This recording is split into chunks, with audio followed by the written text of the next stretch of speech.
కశ్మీర్ ఉగ్రదాడికి వ్యతిరేకంగా రాజకీయాలకు అతీతంగా ఏకతాటిపై నిలబడాలని ఉప ముఖ్యమంత్రి పవన్ కళ్యాణ్ అన్నారు. పహల్గాంలో ముష్కరుల ఘాతుకానికి బలైన చంద్రమౌళి భౌతిక కాయానికి విశాఖలో పవన్ నివాళులర్పించారు. చంద్రమౌళి కుటుంబ సభ్యులను పరామర్శించి ధైర్యం చెప్పారు. ఉగ్రదాడి బాధిత కుటుంబ సభ్యులు తెలిపిన విషయాలు గుండెల్ని పిండేశాయని పవన్ ఆవేదన వ్యక్తం చేశారు.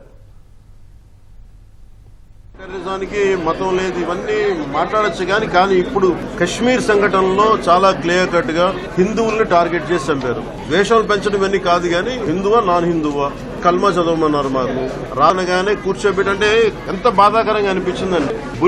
బుల్లెట్స్ బాడీలో దిగినాయి అనుకున్నాను కానీ తల చుట్టూ గుడ్డ కట్టేస్తుంది. ఏముంది అంటే స్థలం లేదు, సగం తల లేదు. ఇంత మనిషిని చంపి వాళ్ళు ఏ ఉద్దేశంతో ఇలా మనకు ఇలా జరిగితే హిందువులు ముస్లింలు కొట్టుకుంటారన్న ఆలోచన అవి జరగవు. కానీ బట్ ఖచ్చితంగా ఏ ఉగ్రవాదులు అయితే చేశారో వాళ్ళ మటుకు వ్యక్తి ఒక్కొక్కరిని ఖచ్చితంగా ఏరివేయటం కేంద్ర ప్రభుత్వం నరేంద్ర మోదీ గారి నాయకత్వంలో ఖచ్చితంగా జరుగుతుంది.